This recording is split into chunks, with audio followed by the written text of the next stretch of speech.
Right here we have an interesting comparison between the Wright brothers airfoil shown in red here and a more modern airfoil called the CH-10, which is outlined in green. Just right off the bat, you can see that the green one, the more modern one, is a lot thicker and it's got more camber compared to a very slim Wright brother design. And what's even cooler is that we can actually see how they both perform. And right now I'm showing just the 1 million Reynolds number results.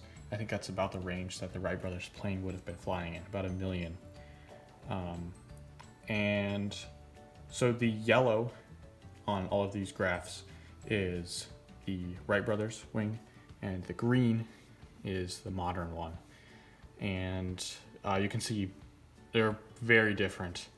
Right off the bat, this is kind of the easiest one to get a feel for the wing. This is the lift divided by the drag. And so if obviously you want a high lift and a low drag, which would produce high value right here. And the green one has a massive spike, almost up to 180. And the Wright brothers doesn't quite make 40. So there's a big increase in performance between these two foils. Now more specifically, we can look at the lift and the drag separately. Right here, you can see that the Wright brothers maxes out just above 1, coefficient of lift of 1, and the CH-10 comes right over 2, coefficient of lift of 2. So we're almost getting twice as much lift out of this green foil. And then the drag, if we wanted the drag at that same angle of attack where it has its maximum lift, there's almost a factor of 6 difference here.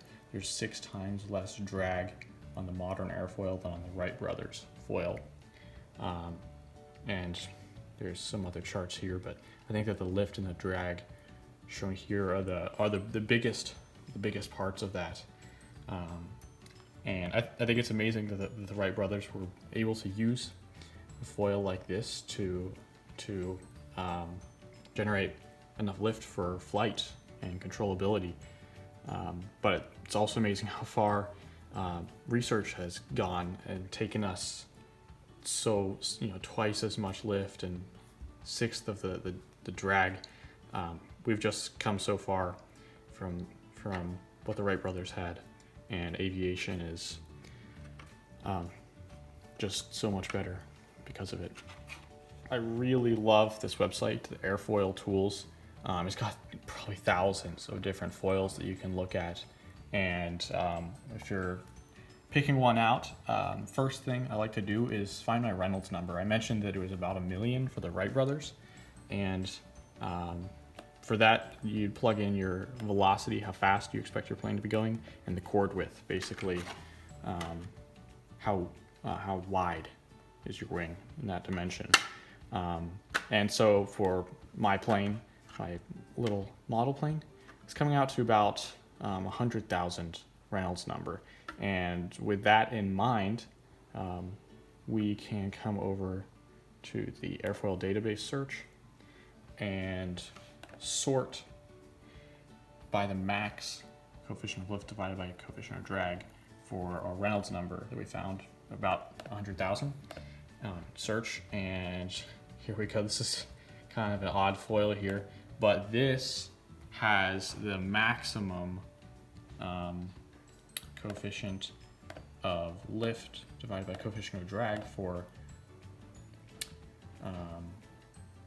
this Reynolds number. And yeah, 100. That's about 100. That's pretty high for that Reynolds number. Even though it's very thin, I think that'd be hard to work with.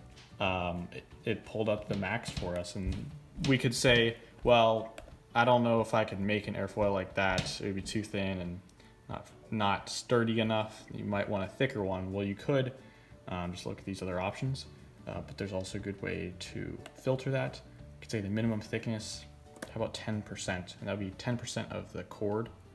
That would be what the thickness would have to be. And now, okay, well, these are a little bit easier to deal with. And let's take a look at this one. And okay, 60, above 60 for a maxi LCD. It's pretty good. And this is a nice looking airfoil. Wouldn't be hard to make if we had to. So there's just so many different airfoils out there, and this makes it really easy to find one that actually works for you. Just a great website overall.